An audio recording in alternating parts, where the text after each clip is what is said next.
hope I did okay. Yes. She's a media and content strategy professional focusing on managing key content programming, production and management mandates for multiple TV channels and digital platforms. She is currently senior content planner at WIAC Z Entertainment. Welcome, Kushboo. Hi, Yazan. Pleasure to meet you. Pleasure to have you with us. We also have Hana Al Omair. She's running a little bit late, but hopefully will be joining us shortly. She's an award-winning Saudi writer, director, and published author who most recently co-wrote and directed the Netflix original series Whispers. Okay, so we'll start with you, Kushboo. Streaming platforms have really stolen the limelight in terms of viewership, specifically during the pandemic. But even pre-pandemic, the focus was already shifting towards these platforms in terms of, being main method of distribution. Can you speak to the industry strategy and how this was kind of fast-tracked during the pandemic? So maybe start with kind of a little background before the pandemic, and then of course, during the pandemic, of course, with your experiences, I'm sure you will know, things were kind of fast-tracked and digital platforms were viewed as the main, streaming, the main end product, let's say. Right. So to begin with, actually, digital platforms they've actually given so much freedom to the content creators. There are no restrictions in terms of formats, in terms of, duration. There are no specific norms to follow when it comes to digital content creation. So it has given so much freedom to the content creators that it not only benefits them, but also digital platforms, because, then we have so much variety to offer to the audience. And, you always want to be that one-stop shop for everything. It's so easy to, lose out on your audience, to, you want to grab them and you want to keep them on your platform and cater to them whatever they want. So that's how, we've brought all kinds of content together on one platform. So, it does not specifically require a theatrical release or, something of a linear format. So just because of the flexibility, I think digital has really changed the game of both content creation and consumption. Yeah, and I mean, I suppose, yeah, sorry, please go ahead. No. Go on. So I was going to say that, I think pre-pandemic, we were kind of shifting towards that direction anyway, Yes. or rather to kind of viewing maybe, these streaming platforms as, like a prominent, a place for content to end up beyond, before we had like syndication and television and all of that kind of stuff as, maybe the final stage or the continuation of the lifespan of a film or a TV series, that it will continue, like a lot of these sitcoms and a lot of these films that you see, time and again as reruns. But I think now, because of the availability of these streaming platforms, I think the viewership in the pandemic maybe gave it a fast track, yeah? Yes, absolutely. So there was so many things that were supposed to be launched, that were supposed to get a proper theatrical release. Yeah. The content was ready. It was ready to hit the theaters. Some of the content was already in theaters, but it didn't get the reach, it didn't get the time or the recognition. So what happened at this time, they had already marketed the content, people had already started creating that buzz. There was already that hype about the content, but suddenly there was no platform because, everything came to a standstill. So at that time, digital was the only way, the only platform where everybody could put all their content. And that really changed the game, because the world was in a lockdown. People had no other means of entertainment. They could not go out. They could not, this was their only means of entertainment. So which is why it actually, reached those heights. It actually, the maximum number of people were using content as entertainment. And this is one of the only industries which was not as hard hit as the other industries, because this was the only available entertainment. I agree with you. Yeah, absolutely. And I think it's interesting to think of it from that perspective. But also, if we kind of, pivot and think, okay, well, a lot of the world is on lockdown, and there isn't as much content being produced physically, like filmed, in terms of TV series or films. Do you think that there will be a struggle going forward for these streaming platforms to kind of include newer content because of the limitations on the amount of newer content that there is? Or would you say that there's kind of like a backlog of these things that haven't been released that will be released? How do you feel about that? The thing with digital is that like I said, you do not have to follow a certain format. So even content creators who are still willing to tell their story, who really want to make their films, they'll find a way around it. There are so many lockdown series that have come out. They have changed the format. Like, they will tell the stories anyway. They will create the content anyway.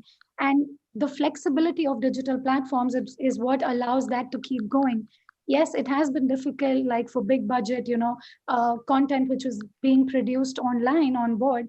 But there's always a way around it. This is what happens. Challenges make things exciting.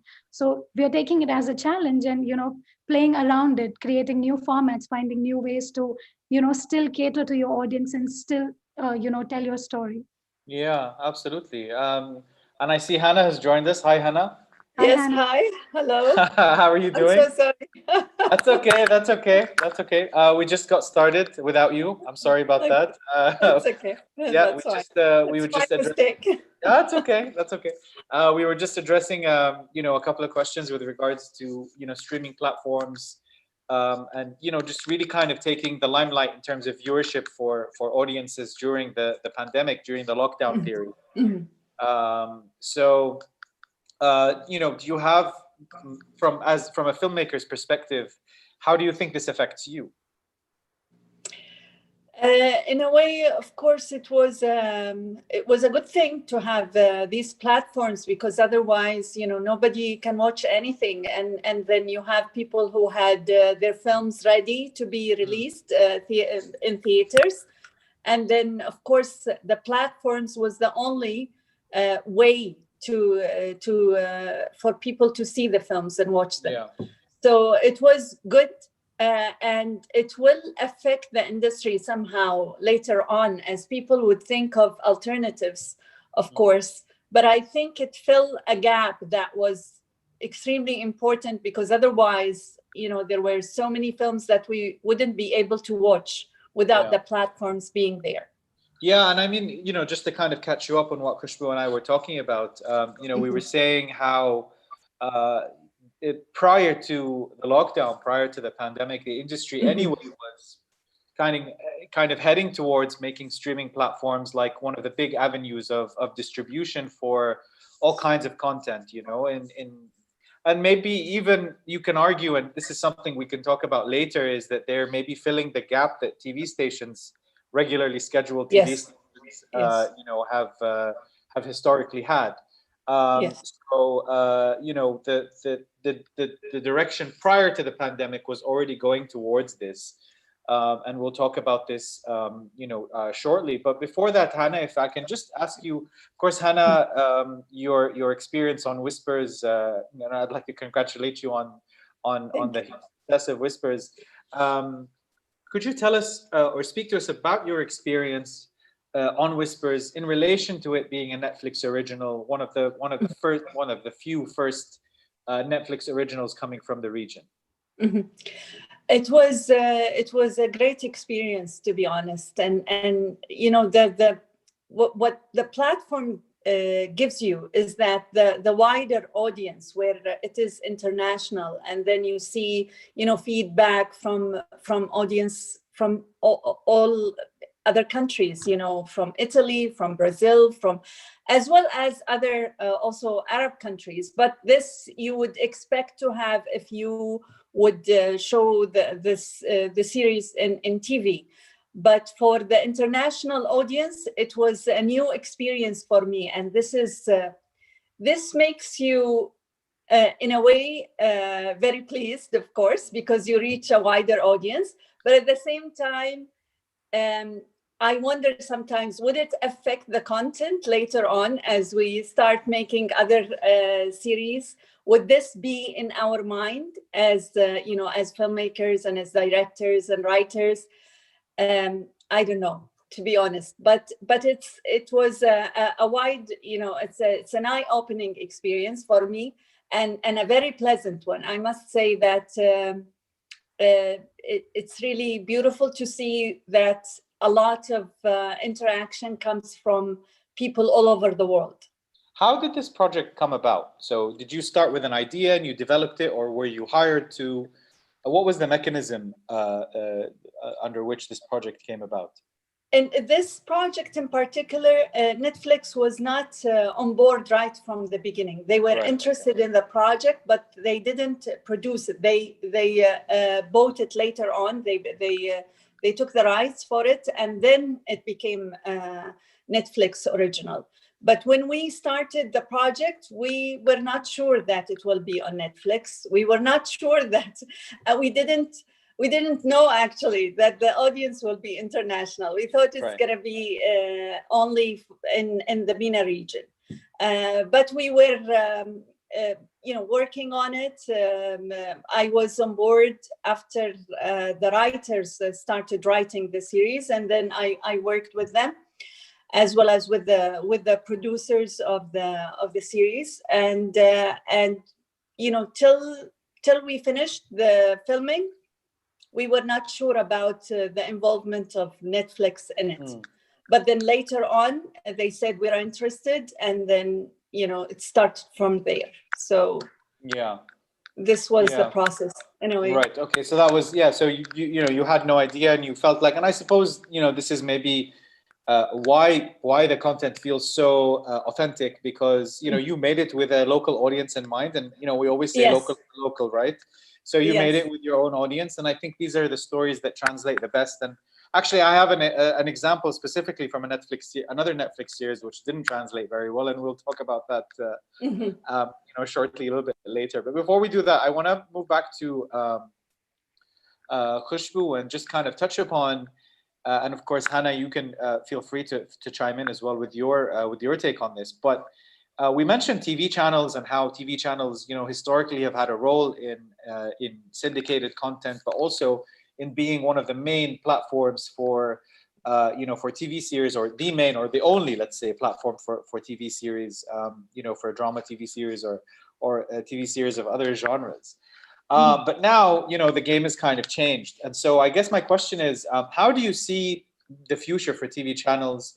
We've had a couple of examples of streaming platforms, like, the OSN has had a couple of iterations of its streaming platform. You have Shahid, which is NBC's streaming platform. What do you see the future role of TV stations as being, and how do you think that they're able to compete streaming wise? So I don't think TV channels are ever going to go out of the picture. Linear is always going to be there. Like, even with so many different technologies we have, like radio has never gone out of the picture. It's still there. And the only thing is, it's the way of viewing content. There are still people who would like to watch content, at an appointment time. Like, they have their day, they have their routine. They would come back 9 o'clock, watch a certain series that goes on for like 100 episodes, 200 episodes. And it's kind of a lifestyle. I think television, to get out of people is really difficult. It's mostly the millennials that are into digital, and they are so impatient that just want to watch short format content, want to watch like mini web series of 6 to 8 episodes and get done with it. So this is a completely different culture. So the television culture is going to be there because the kind of essence that it has, with 45-minute long episodes, for going on for 100 episodes. So I do not think there is a competition. There definitely is a competition, because the accessibility of digital content is literally at your fingertips. You do not have appointment viewing. You can just watch it anytime, anywhere. But this is also a certain culture that will take really long to actually get out of the picture. So television is there. The only thing is, I think they might have to start taking a different approach. And the kind of audience they have is mostly the older parents. It's the older generation. So they need to get into a field where they can also attract the younger audience, probably different genres, probably different formats. And exclusive content, original content is the only way, because as far as it's exclusive and only on television, there is no other option but to watch it on television. So I think that's the approach that needs to be taken to make it stay. Yeah, I can see. I mean, the thing is, I would say also it maybe affects the type of programming that people see. Like, I know, for example, for culturally, and Hana will be aware of this, and I'm sure also Kushboo, you will be as well. But for example, in Ramadan, the viewership, the TV viewership goes up, way up, because people are just used to culturally, to watch these series on TV, and they're regularly scheduled, appointment viewing, as you mentioned. Also, live sports, these kinds of things are always going to be on TV, again, because of their nature. Although, outside of the Middle East, and even, there are some platforms in the Middle East that have kind of not digitized, but you know what I mean. I think made it readily available, made these live sports events readily available. But I would say maybe the type of content that we consume, or the type of content that we associate TV with, is different now, right? Like on your run-of-the-mill. Yeah. Sorry. Yeah, go ahead, Hana. Also news, they're always going to be on TV. And as you said, Ramadan time is different, so there, I would agree that there are things that will stay on TV, but the best thing is for TV channels to have platforms like NBC did with Shahid.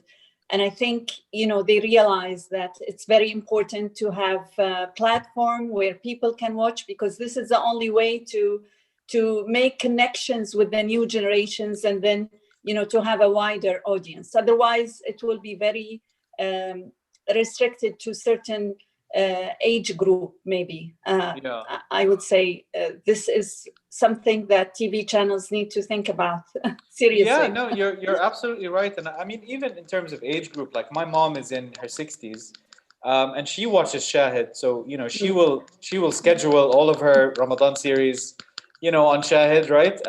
I don't think she doesn't consume TV in the same way, anymore. She may be an exception, right? But I think that there is, even in terms of age group, I think there's a shift towards these platforms, because they're just much easier to use, and it's much easier for you to skip ads, Yes. Right? Which and in Ramadan, just sitting through the ads is it's too much. It's too much. So going back to your experience on Whispers, Hana, and I want to kind of bring these two conversations together. Would you say that there's a burden of responsibility on you as a content maker from the region, in kind of representing the region in a certain way? I don't like to think this way. I like to think in terms of the story, and to be, honest to the story and to the characters, and not think about anything else, because otherwise, this is the way I believe that you should work, or I work, because you can't make sure of things. You can't be up to expectations or whatever. You need to concentrate on the story and you tell it as good as possible, and then leave it there, and then see what happens. That's the only way to do it, I think. Well, I mean, the bad example that I wanted to mention earlier was the show Jinn, which was on Netflix, and unfortunately, this show did so much damage to I will say Jordanian filmmakers, and opportunities for Jordanian and maybe even regional filmmakers going forward. I think your show was the one that kind of came out and saved the day, with regards to this. But because Jinn, and to give our viewers a background, Jinn was a Netflix original show that wasn't so. It appeared as if it was a Jordanian show, but it was actually not written by Jordanians. Yes. And it was, that's what it is, right? So it was a show that kind of presented, Jordanian culture in a way that maybe wasn't entirely true. And it essentially took an American high school show and translated it to Arabic, and, gave us an Arabic version of it. And this was problematic on a number of levels, namely cultural levels. And this caused a huge backlash, in Jordanian society and regionally. And so this is why I ask you, Hana, about this kind of responsibility. Yes. It is actually, yes, it is important to think of your show. I think, what makes it authentic and original is to be honest to the story, and then it will reach an international audience. You don't need to make it look like anything else. And this is, I think, something that you need to be aware of when you are thinking of your story and thinking of your work, because even though it is for international audience, but you have to pay attention that they are interested to see you as a culture in the way it is, you know, and not to be like anything else. But also, the other thing that is important and could affect the way we write stories is binge watching. Because, you know, when you are in streaming platform, you need to pay attention to that you want the viewer to be actually make sure that once they see the first episode, they will see the second and the third immediately, which doesn't happen when it's a different format from the thing that you will do if it's on a TV channel. And this will and could affect the story actually in a certain way. So this is something that I was aware of as we were working on Whispers, that we will want the viewer to watch, and this affected the structure in a certain way, and then later on in the editing as well and other things. Not only so it's not only about, you know, the type of the story or the type of characters, but also the structure of the screenplay. Yeah, absolutely. And, you know, famously, of course, House of Cards was, you know, that first Netflix show that the creators, you know, kind of said, okay, you know, we're going to put this whole show on the platform. You can watch it all. You can watch one episode and wait for another week and watch another one. It's really up to you. And I think that's became the essence of what a streaming platform is to really give the power to the audience to be able to binge, you know, to binge watch at their own pace. What are your feelings on this, Kushboo, with regards to, you know, the let's say the ease of availability of all of this content in terms of saturation? Do you think we're saturated? Absolutely. There is so much. There's an ocean of content and there's so much option available that it also gets really difficult to target the right kind of audience for the right kind of content. And because, you know, if I watch a certain kind of show, I will always be directed to that kind of show. So, you know, to drive that kind of audience to a different kind of show, there are so many different tools we need to use. You know, maybe if a content is not driving it from, you know, a trailer perspective or a promo perspective, we use a different kind of technology. Maybe we use something like a virtual reality or a 360-degree view or something. So even if, you know, you are not attracted to the content, you might be attracted to the technology, and that will drive you to the content. So it is really saturated. There's so much content available, and you want to hold the people to one platform. Like for us as platforms, we do not want to lose out on our audience. We want to give them everything, you know, in one place, you know, whatever your likings are, whether you want to binge watch, whether you want to watch 100 episodes at your own pace, or whether you want to watch like a short film or documentary. You need to cater every demand of the audience. So and we have to constantly keep on thinking of new ideas to, you know, promote our content, because after one point, you know, something gets boring. You know, the audience is bored of a certain approach, is bored of you become blindsided. You come in a blind spot. So there's always this constant challenge of, you know, finding new ways of tapping new audiences, and while keeping the audience that you already have. So it is really difficult. And actually, in terms of, you know, content going international, it really is challenging, because as much as you want the international audience to be interested in your content and, you know, to get that kind of recognition, it's also very important to, you know, keep the culture and the tradition alive, because that is what attracts them. If they want to watch just another American high school series, they have so many available, but they want to see that blend of, you know, our culture, our tradition, that blend, and, you know, the actual real world of how high schools operate in our regions. So, you know, we have to maintain that kind of culture, tradition, even though we are catering to the international audience. It could be hit or miss sometimes, or it could be, you know, it's only a learning. It's a constant learning. Yeah, absolutely.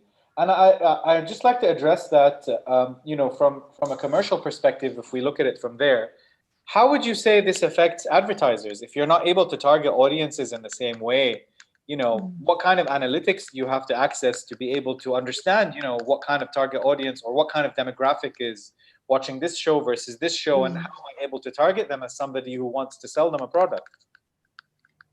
So in this case, there's so much data available in terms of digital. We definitely know, what kind of age group is watching what kind of content, which region is active at which time. We even know at what time do we have to make a particular social media post to get the highest number of reach. And there's a lot of data available, and also the watch time. Like you know exactly for how long an audience has stayed on your platform for a particular content, and whether they've just lost interest in like 2 minutes, or they've actually stayed 50 minutes to watch the content. So there is so much data available that we can play with. And when it comes to brands, when brands are on board at a production level, there are pros and cons, of course. Like there could be cons that there's too much interference. There's an aggressive interference of that could hamper the creativity of the content or the storytelling. But at the same time, you have that sense of security that you already have a brand in place. You already have a brand value or backup, and also you can incorporate that at the production stage, in your scripts, in your direction. So it gets really easier to collaborate and merge together. So, it totally depends on when a brand is coming on board. It's definitely more difficult to complete a project and then take it to various brands than to actually have them on board from the beginning. Yeah, absolutely. For you, Hana, was there a commercial aspect to your, kind of production process, or was a commercial element at any point, a topic of conversation? No. No? It was completely an independent, kind of. Yeah. Yeah. Okay. And in terms of funding, this was a privately funded, production company funded, production, seeing as Netflix was not involved from the beginning. It was privately funded, as I said, and then later on, Netflix came on board. Yeah. So let me ask both of you this, and this is something that maybe we can discuss from this different perspective, is that how would you say that the abundance of, digital streaming platform distribution today, how do you think that that's going to affect how content is produced in the future in terms of budgets, right? So I was actually on a panel, and I don't know if you watched this, either of you watched this. I was on a panel yesterday, talking about the challenges of independent filmmaking and independent content creation. And one of the conversations was like, I really want my project to be on Netflix or, to be on whatever streaming platform, but the amount of money that I'm getting for it is very limited. So it's not something that is going to make me be sustainable going forward. So maybe the case is different for you because it was under a Netflix original banner, Hana. But I guess my question is, how do you think this will affect how projects are funded going forward? It's going to affect, of course, the funding. Yeah. And the problem, I think, it's the platforms itself, because it limited the process of the film, in terms of distribution and things like this. So it's a good chance for independent films. I see it as a good chance for independent films. And low budget films will have a good place to for them. But for big productions or either too big, very, very big productions, these will get all the fund they need. And then low budget and independent films will be able to be made. But whatever is in between, I think they might suffer, actually. Yeah, I can see that, absolutely. As a director myself, I think it's the same. It's kind of the same loop that we go into, is that, there's no middle ground, as you say. Yes, exactly. So going back to the point about content saturation, I think that from from the perspective of somebody who creates content, considering the fact that we watch, or rather we spend a lot of time choosing what we're going to watch versus actually watching, right? If you compare the time we spend on these two things, would you say, and this is again going back to this conversation about thinking about how to tailor your content to become something bingeable, and to become something that people want to choose. So, you know, you see whispers and then next to it, you see something else. Why would you choose whispers? So are these things that you maybe would take into consideration in your next project, given your experience with whispers? Yes, because you are competing in a very large a type of content and all sorts of content, but it will be something that I believe that we have stories that had not been told, and it is to show these stories, but to show them in the most authentic way. This is where your strength can come from, because if it's similar to anything else, there's no point of it being there. That's how I see it. So the good thing is that we had just started, so we have a good chance. We have so many stories to tell, so this is really good. But I don't know what will happen later on, as time goes by. I don't know how we are gonna see this. Right now, we are in a good place, but I don't know about the future, to be honest. Yeah, I mean, no, but I mean, I think it's important, to kind of say, all right, well, okay, I started out as an independent, filmmaker, and I continue to be an independent filmmaker, but I need to also try and tailor my content maybe to first of all the audience in a way or the other, to the audience, and to be something that's unique, and to be something that the platform, of course, Netflix, for example, is a sea of content, as Kushboo and you guys mentioned earlier.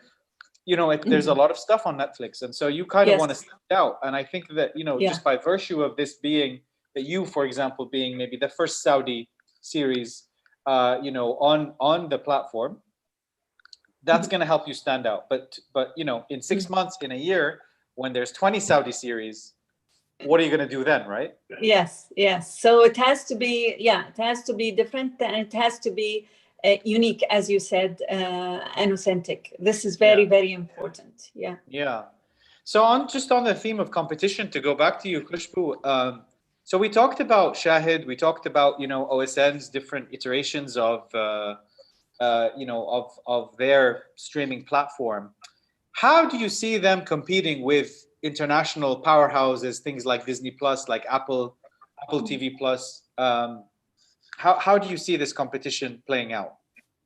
So see, there's always going to be, even they will get boring after a point of time. If they would want to think of, new ways of reaching people. Like I said, exclusive and original content is the only way to go. When you become the only provider of a certain content, or, when you have a monopoly with a certain kind of actor or something, and, you're directing that fan base to your platform. So this is the only way. You have to be different. You have to be exclusive. Like in terms of Vayak, when Vayak was launched, we have 80% of Indian content, because Zee Entertainment is a huge Indian channel, which is known all over the world. So one of our most unique selling points was we had so much Indian content, which already resonated with the audience through Zee Alwan. And we knew that people are interested. We knew that the audience likes to see this kind of culture. They relate to this kind of content. And we launched with 80% of Indian content that was dubbed to Arabic. And, fortunately, that worked wonders for us. And, we are the only platform that provide that number of international content dubbed to Arabic, in this region. So having said that, we also have to we also have to keep in line with our competitors. We did get into buying a lot of other international content, such as Turkish content. We also produced our own Syrian content, which is going to launch soon, Chicago Street. We also have a lot of content which, we buy as exclusive during Ramadan, like you said, because as much as people like the Indian content, they like watching that kind of content. When it comes to Ramadan, they want to feel that vibe. They want to feel that ethnicity. So even when we get into that zone, even during Ramadan, one of our major types of content is the original Arabic content. So to keep the balance and to keep the variety is the only way to survive, I believe. Yeah, absolutely. And I think it's interesting, of course, that you addressed, the Indian content and the Indian content. There's a big market, especially in the Gulf, for Indian content, and I think that you've managed to fill a specific niche or demand, when dubbing it in Arabic.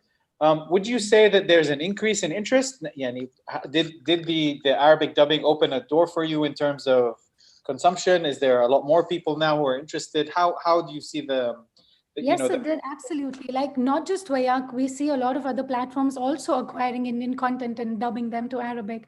Yeah. And, it's not just because it's available, people are watching it. We see the demand through our, social media engagement. People know the characters, people know the actors by their name.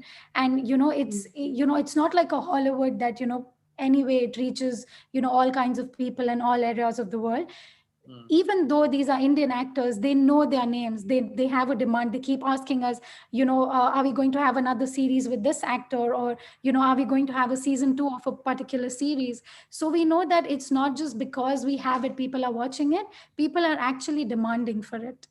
So yeah, there is a level of interest. There is a level of increase also in the interest, actually. Yeah, and just to to kind of ask you about the issue of geo-blocking. So you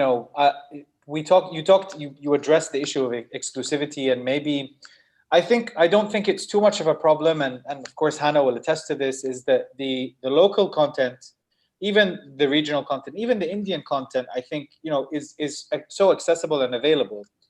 But for example, for a platform like OSN, who claims exclusivity on HBO content, for example, they say, if you want to watch HBO stuff, you have to come and subscribe to us exclusively. But for people who are of a newer generation, geo-blocking is really not a big challenge for them. They'll switch on the VPN and they'll watch whatever they want, right? And this is a reality. And so, is this something that you face in terms of difficulty? Is this something that how are you able to fight against that? Are you able to work in parallel, in tandem with it? What is your take on this? So actually, piracy has been one of our biggest enemies. Piracy, not just geo-blocking, piracy has literally taken away, so many views from us. Like we had so much potential when we launch a certain content, but, it's already available in 10 different places. And, our audience is divided and watching it on various platforms. And it is a problem. And we have to keep, we have to be constant in protecting our content. Like even right now, we work with multiple anti-piracy agencies to, make it stop. And in terms of geo-blocking, as of now, we haven't faced that issue, that level of issue in terms of geo-blocking, because it's available all over the world. It's free in MENA. It's, subscribed outside MENA. The bigger problem we face is piracy. So currently we are trying to tap on different tools to make it stop. You can't completely make it stop, but you can curb it at an early stage, and we're still figuring out ways to protect. So how are these? Just out of curiosity, how are these? How is this content pirated? Is it pirated on DVDs? How is it pirated? I honestly, there are so many ways to do it. Like I'm not asking for you to give tips to the audience. I'm not saying but I'm just curious, honestly, because it's kind of strange that we have this level of piracy even today. Right. It does. And it's really surprising because we've put out a content, say 5 minutes ago, and the entire episode has already been pirated. Like the person has not even watched the episode to know whether it's worthy of pirating it, but they've already downloaded it and uploaded it elsewhere because they know people will come and watch anyway. Like, they just put it out there. They have nothing to lose. They just keep on creating their bank. And we try so many different ways of protecting it, but after a period of time, they manage to hack into it, and then we have to look for newer tools to protect our content. So it really is a challenge, and it's something that we're still working on. Like we're still trying to figure out. Yeah. Wow. Okay. And again, I'm sorry, I didn't mean for you to, to give away tips on how to pirate or where to find your content. So one thing that I wanted to ask and speak to you, Hana, about from a content creator's perspective is, it's always going to be trial and error. It's always going to be attempts as streaming platforms try and create and attempt original content that comes from a region. Your experience obviously was a successful one. The experience of Jin was a negative one. Where do you see this kind of content going forward? Let's say 10, 15 years from now, where do you see Saudi content, Arab content on these streaming platforms? What role do you think it plays, and what kind of stories do you think we'll be seeing? I think there will be different stories. I think it's good because there is a demand for Arabic content, and there is a demand for Saudi content, and this is really good because it's making the competition a little bit higher with the TV channels, and then this gives us a space where we can work on. For example, it made us able to make mini-series, which was not possible before because, with the TV channels, it was only the 30 episodes, which is quite, long and difficult to keep and maintain the quality, the artistic quality throughout the 30 episodes. So it's opening different ways of making content, different type of stories, and I think it's actually it's good for us to have this space. It will make the content much better, I think, and it will create new ways of telling stories. So we will have the mini-series. Right now, we started to have mini-series like 10 episodes, 8 episodes, which was not possible before. So this is great. And now even TV channels are considering not having 30 episodes, series. Yeah. I guess my question is also in relation to genre. I think that, historically, we've kind of always been put into this box of either your soap opera drama that has to do with a social issue, and the message of the social issue is so obvious and blatant and in your face that it kind of is a bit, off-putting and distracting. Or the alternative is that it's some kind of family drama, and I think, of course, there's always going to be a space for this kind of content. But I would say in terms of, as a newer generation of content creators who are trying to respond to a demand from your audiences, who are going to go and watch a show like Chernobyl or, The Sopranos or Breaking Bad, or a lot of these higher quality shows that come with, such a big production value, but also a narrative value, and that has important and layered messages. And so I guess my question to you is, do you think that, because a large part of it is educating audience, right? Maybe an audience is going to watch, these shows because maybe they don't know any better, and maybe there aren't alternatives in the Arab sphere of content that can appeal to them. So I guess my question to you is, do you think that there is a space, or that there is a direction for genre-specific content in the Arab, in the Arab sphere of content creation? Maybe later on we will know what type of genre is more in demand or people would like to see. But for example, I can tell you that there is now there is a new genre that came out, which is the documentary series, which were not there before. For example, that's just an example. And as you said, it opens the way for different narratives as well. And exploring also, like you can have a horror series, you can have thrillers is in high demand, of course, always in high demand.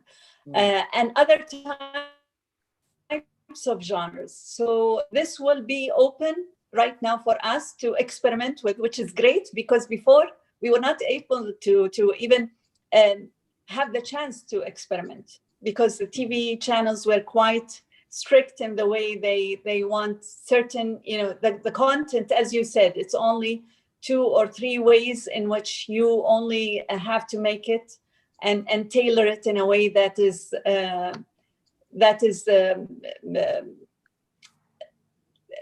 that's in demand for the TV channels. But right now with the platforms, it's totally different. Well, I mean, I think documentary series specifically that you mentioned is one of the things that we've seen a big rise with that with Western content, with things like, during the lockdown, of course, the Tiger King was maybe the most popular documentary series on Netflix, and that shed light on a really bizarre world, but people were hooked to it. A few years ago, obviously, there was Making a Murderer, which was one of the biggest hits on Netflix. Yes. Do you think we'll be able to see these kinds of things coming from the Arab world? I know that there's a lot of documentarians in the Arab world that want to tell stories. Very often these stories have like maybe a political element or an element of a topic that maybe is going to be taboo or difficult to talk about. But do you think that there will be a space, or do you think that maybe restrictions will ease when we want to talk about this kind of stuff going forward? Like, do you think that it will be easier to make this content later? Yes. I think there is actually a few people working on documentary series right now, and it wouldn't be possible without the platforms asking for such a content. Right. Yeah, and you think there's an audience for this kind of content? I think yes. The younger generation, because as you said, people are right now watching the platforms, and then they get into certain types of work that they didn't see before, and then there will be a demand, because they are exposed to different type of content that they used to. And this is the great thing about having, different platforms. Not like before, it was only limited, and the things that you see, and you think this is the only way, to watch. You can't think of any other type of work to see, or type of series. Yeah, absolutely. And Kushboo, would you say that on your platform, is there a demand for different kinds of content? Are you seeing, demand for maybe a documentary series, or demand for specific genres, or is it more of the familiar stuff? No, because that's the thing with digital. They want all kinds of things to come in one place for them. Whether it's for kids, for youth, for parents, they want everything in one place. And there has, they actually, when we get into audience engagement, when we take surveys, when we talk to them through social media, we actually see, them asking for a different kind of content. They would want to see the same actors who've been doing drama series, maybe in a new avatar. They would want them to see playing, action heroes, or a world that they have not seen, a world they won't be able to live probably. They want to see something that's larger than life, probably science fiction, or these kind of things that they do not know when they would get a chance to live or even experience. They want to live it through content. So content is a means of living a certain type, a certain life. So there's constant demand for different kinds of content and different genres. Yeah, absolutely. And I think that that's encouraging also, because we don't want to be stagnant. We don't want to stay the same. We don't want to continue to consume the same type of content. I think that just to kind of learn the positive lessons from Western content, the positive lessons from or how they're produced, and how they're how they kind of show us different genres and different styles, and they tell us different stories in different ways, right? And so that way you can create a more specialized audience who want to consume documentaries, who want to consume fiction of horror genre like Whispers, or these kinds of things. So I mean, and I guess my final kind of parting thought is, where do you see the future of streaming platforms 10, 15 years from now? And this, of course, goes to both of you. Like, where do you see the future? Where are we heading? I think there's always going to be a constant challenge of, revamping or relaunching, re-strategizing. Yeah. So as far as we're able to, because see, this is the largest, platform where people consume content. So I don't think people will be driven away from this to something different. So it's going to take us, new things to constantly revamp it, to re-strategize, to give them new things at the same place, not let them drive away to a different platform or a different, means of entertainment. We want to be there, and we want to progress with them. We want to change with time, and we want to change with the demands. So, do you think social media could be a component? Absolutely. Although social media already is such a big component already. So it's the same challenge. We have to keep looking for new ways of, tapping on the audience. It's going to be the same platform, but different approach, different strategies. Yeah. Yeah, absolutely. And Hannah, do you feel social media will play a role, just a kind of like as a parting thought?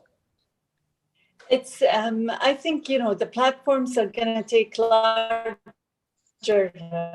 place in our lives, to be honest. It started small and it's getting bigger and taking more space, and it will continue to do that. It will be, it is great actually for us content creators to have such a place to play with different ways of narratives, the different ways of genres, and reach different audience. So it's going to be exciting in the coming years, creating content for such a large group of audience. Yeah, absolutely. And of course, time has flown by. We've been talking for almost an hour. I think it's time for us to wrap up. Thank you so much for your time. Thank you, Kushboo. Thank you, Hannah, for sharing your experiences with us. I wish you both the best of luck. And, you know, it was a real pleasure talking to you and discuss. I mean, we could go on for hours, I think. Thank you so much. Thank you. Thank you so much. And for those of you at home, thank you so much for watching. Please continue to stay tuned to the talks and the screenings at the Sharjah Film Platform. Check out our website, and we hope to see you again soon. Thank you so much. Have a lovely day. Thank you. You too. Bye-bye. Bye.